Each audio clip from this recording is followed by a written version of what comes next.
Hi everyone, this is Mario Mirinão from Moxland.com, and today we're going to talk about the boxes, mostly draft boxes because it's the one that we have most metrics to talk about. But when a player or a collector decides to buy a box, why a set is good to be bought or not? And here are some reasons why. Once again, the box with most metrics today is the draft box because has been the most common box ever. The set box and collector box are different. They are quite new. The metrics are not so specific. So we're going to talk about most of draft boxes. You need to consider when you go to buy a draft box is a few particulars of the set.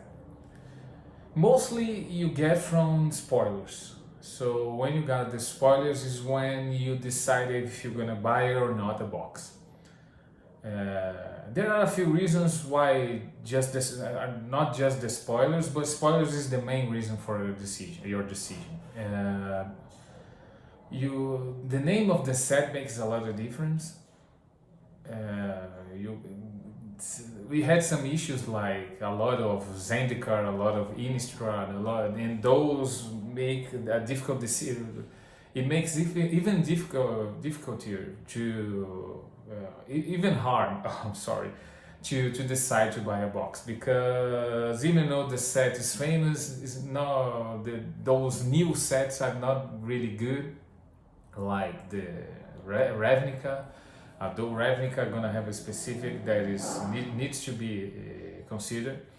The box got 36 boosters, as everyone knows, and from those boosters you're gonna get a few rares and a few mythics.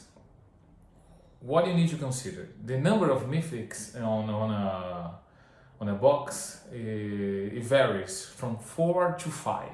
If you got 6, you are really lucky. 5 is already lucky. And when you got a cycle of mythics with good value, with the spoilers, you can know that.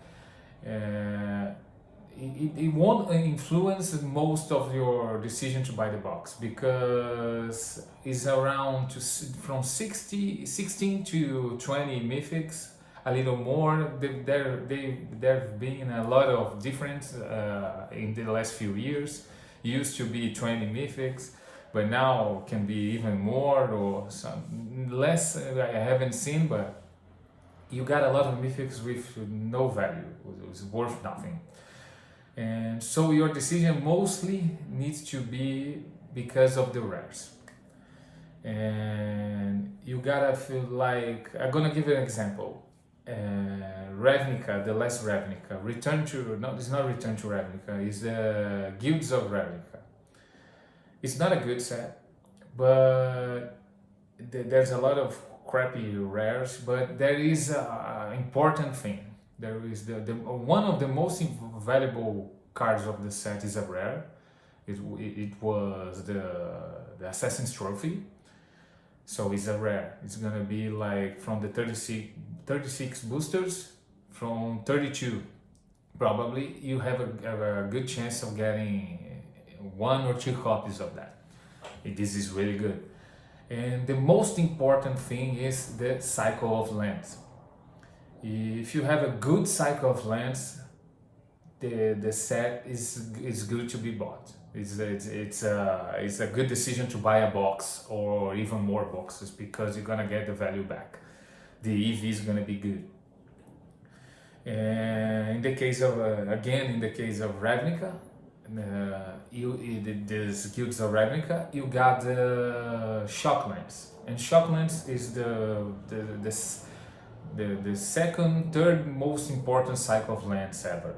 It's the third one because there's duels, fetchlands, and shocklands. And shocklands are really important because they hold their value. during, even though they lose a little bit of value during the release of the set. It's normal for every reprint, but after a couple of weeks, a month, you're gonna get your value, their value back. So this is really good.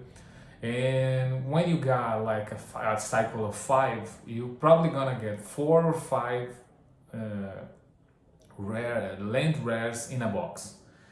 Even though some of those gonna be a second copy of of a land, you can get like steam vents. You get 2 steam vents, 1 sacred.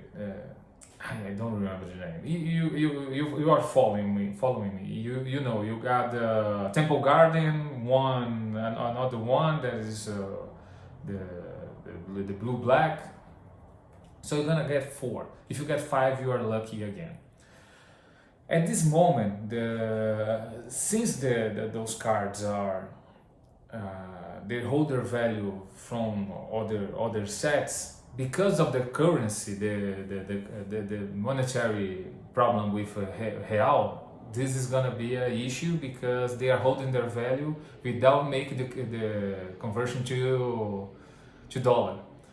So in a few steps, they're gonna get their value. They're gonna grow in value because of the difference between real and dollar. But they start with the initial price of the less sets they had and drop from there, and then start to get some more value from that too. And this is really important because if you got like 2 rares that are like Assassin's Trophy and 4 Shocklands, and you got the mythics, so you're gonna get 4 mythics. If you got lucky with 1 mythic, you probably gonna get all the value that you need in 1 box with those like 7 cards. In 7 cards, you're gonna get the value of the box. This is the standard for opening a box. If you get the value of a whole box in a couple of cards, like 7, 8 cards, even a little bit more than that, because it depends, it varies from set to set. There are sets that are not gonna have the rare land cycles, but a very good one, like the temples. The temples are awful. You use them, but they are not good. But like Shacklands, they are good. They are not very expensive, but they are a good land cycle. So when you got those kinds of lands, you're gonna get almost all your value on those 7, 8 cards, maybe 10. And this is the most important thing. If you get the value on that, you got a good box, because everything over that is profit. If you are only collecting, even though you need cards from every set, I don't recommend buying cards from every set unless you really like that set. Like we have no information around Dungeons and Dragons right now. Just a couple of information. The ones that we had are really good. The spoilers, and we know the theme of the set. This is really good, and we're probably gonna have a great set, even though we don't have the confirmation of a land cycle, of a good land cycle. But probably you're gonna get the value on this box.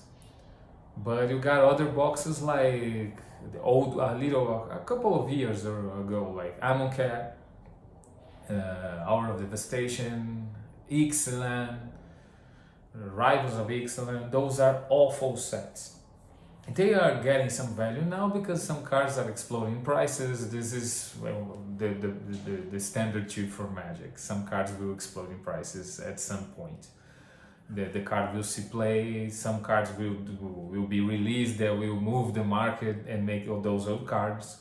But you need to have in mind that to buy a box, to open boosters, you need to get the value of the box in around most of 10 cards.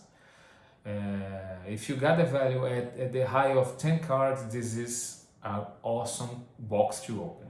It was the case. It's now the case with Modern Horizons 2. It's the case with the Ravnica. We had I want to comment on one specific set, just to finish the video. I don't want to make it so long, but there is a set that was completely different. It was the War of the Spark. War of the Spark were quite unique because there is no lane cycle. There's no lanes in there because it was launched after the Ravnicas, so we had the shock lanes before, so he was prepared to be played with those sets, so it was a multicolor set. Not always this is a good thing. I probably they are never a good thing, but like Return to Ravnica was terrible because it only had the cycle of lanes, didn't have any other thing. But War of the Spark came with the theme of Planeswalkers, and this is one of the most wanted cards from Magic. If you own a store or if you trade cards, you know the interest of people for Planeswalkers. And there was a lot of Planeswalkers, a lot of good Planeswalkers. You got like Nissa Teferi, you had Nicol Bolas, you had all the ones that they were really good to play or even good to collect or for your commander deck. This is very influential for the price of the box nowadays. So commander is decisive. If a card is good to commander, this card is gonna be expensive. So this is one thing to have in mind. And War of the Spark is exactly this example. It was a great set with no land cycle and even though a lot of EV. But all this information you got from the spoilers. We already knew that the set's gonna be before the spoilers. We already knew because it was gonna be a good set because the theme of Planeswalkers were introduced. We already saw that we had information that it's gonna be over than 30 Planeswalkers in the set, so it makes the set a big thing. And this is really good. This is the kind of hype that the sets need to hold their value and make the hype season important. Because only the hype season just to try to put information after information is not a good thing. When you have information that is good to the collectors, or store owners, players, to everyone, like it was this one from the Planeswalkers. So this is it. You need to have a good land cycle, a good rare, at least one or two good rares with the land cycle. If you don't have the land cycle, it needs to be around the theme because you can count on the mythics. You're gonna get only 4 or 5 for box, and most of the mythics are not worth it, at least at the start. Maybe later with the reprints of market moves because of other cards in other sets, but this is it. This is how it works. I hope this information will help you decide when to buy or not a box. I've been doing this for a long time, so I believe that I'm not saying nothing crazy here. A lot of people probably already know about this, and I hope this is helpful and you enjoyed this video. If you like, give it a like. If you didn't, go and dislike it. The comments are open. And thank you so much for your attention and have a good one. Bye.